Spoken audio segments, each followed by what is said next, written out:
Okay, and the last of the international questions comes from Argentina. He says, and this also, by the way, this question comes from Argentina, but it echoes several other questions that we've gotten in from developing sector countries that are actually far less developed than Argentina.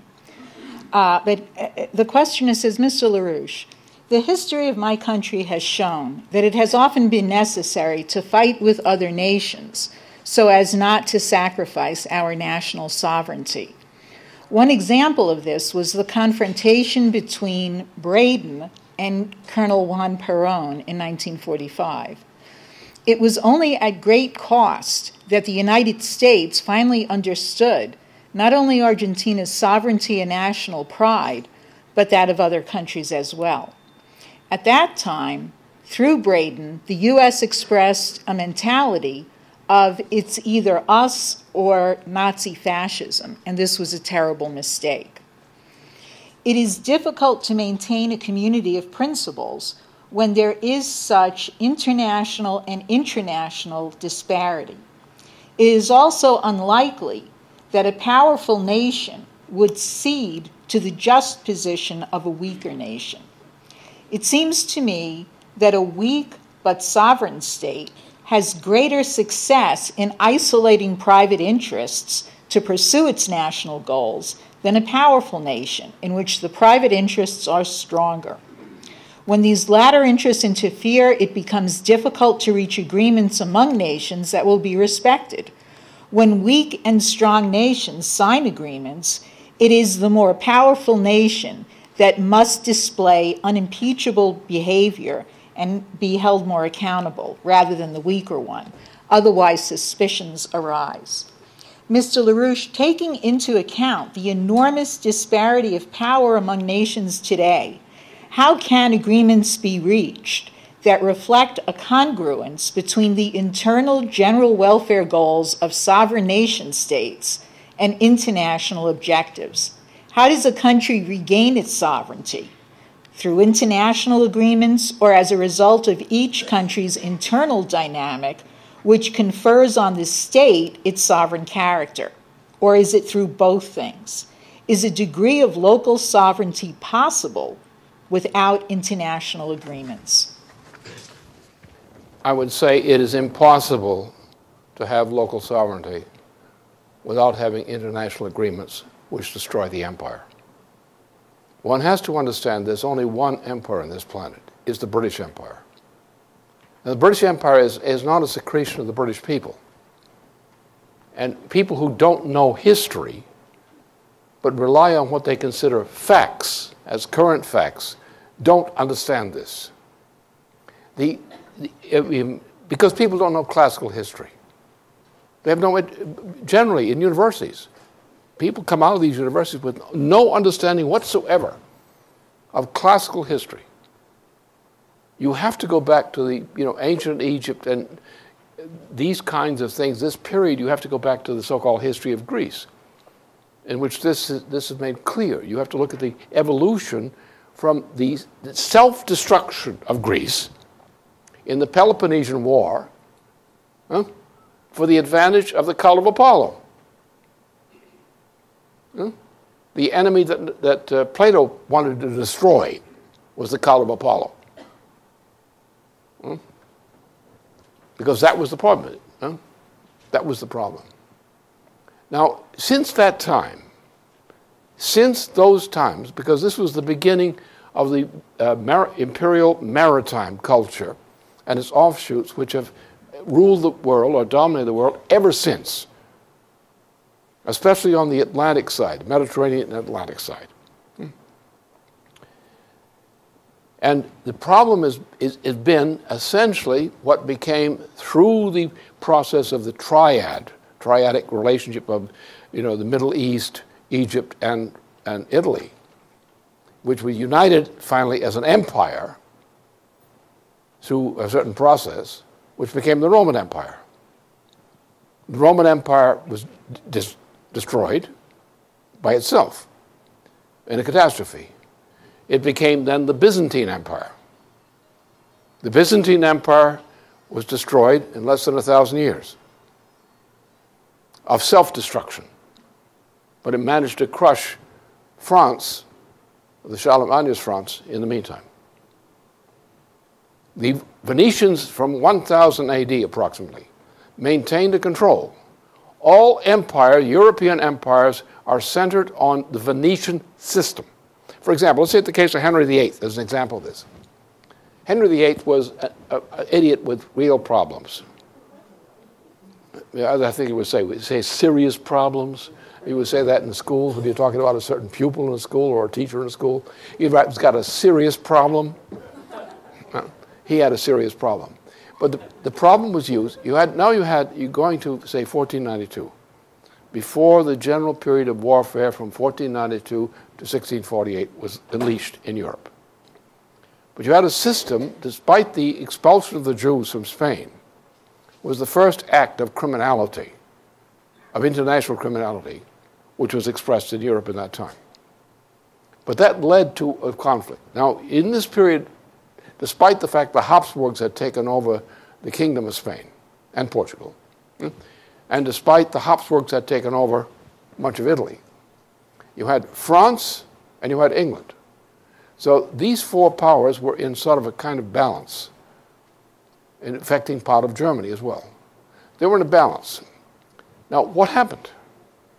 Henry VIII. But it wasn't Henry VIII. It was a Venetian operation which set this thing in motion. And they took Henry VIII, a fool, and they played him on the question of the marriage of Henry VIII to a Spanish Habsburg princess. The divorce of Henry VIII from this princess was used to divide the religion of the Catholic religion of Western Europe into a warring quarrel, which has continued in one form or the other to the present day. The creation of Henry VIII as a degenerate is the antecedent for what became the British Empire. Now, in this process, you have a period from 1492, the expulsion of the Jews from Spain, to 1648, the Peace of Westphalia. During this period, there was a transition philosophically from Aristotelian doctrine, which is also rotten, Plato was opposed to this nonsense, to the doctrine of Paolo Sappi. And Paolo Sappi's doctrine is that he has a principle, but there is no principle allowed for the people.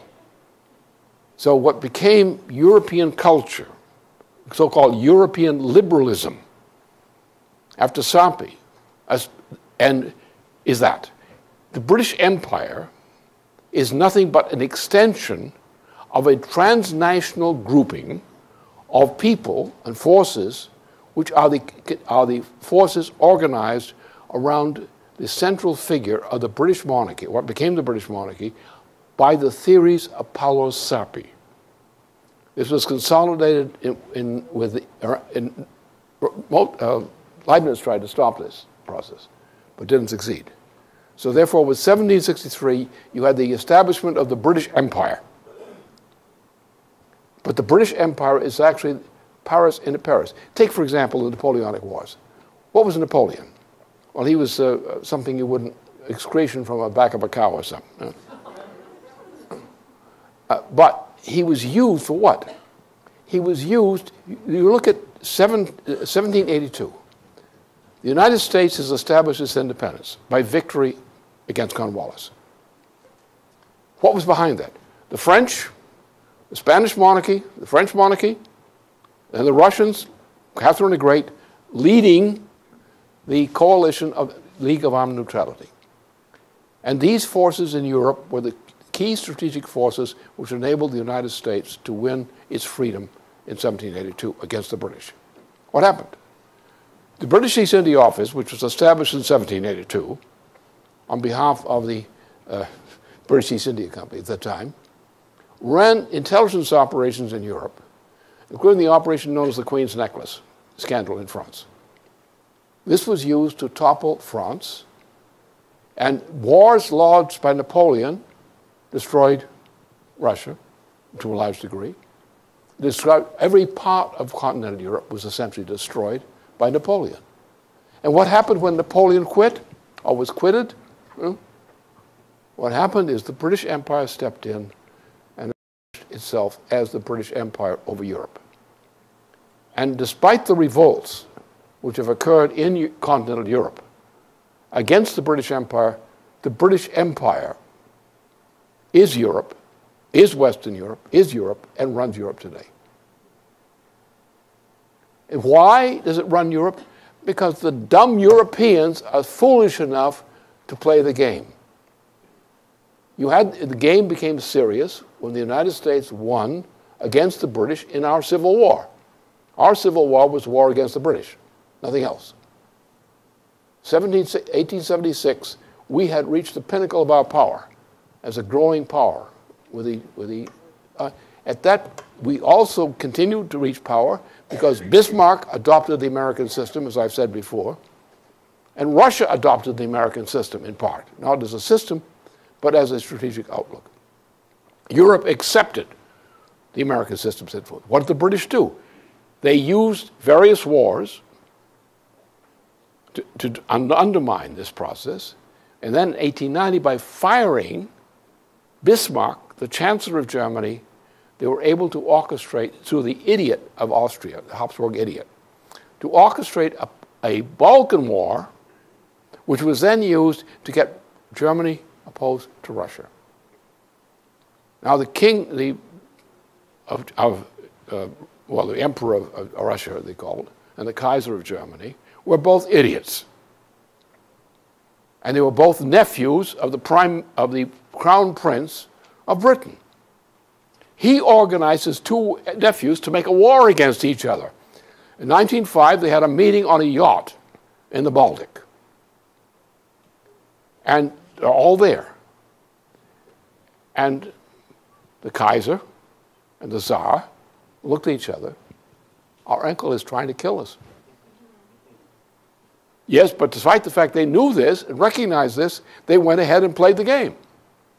It's just like the Iraq War.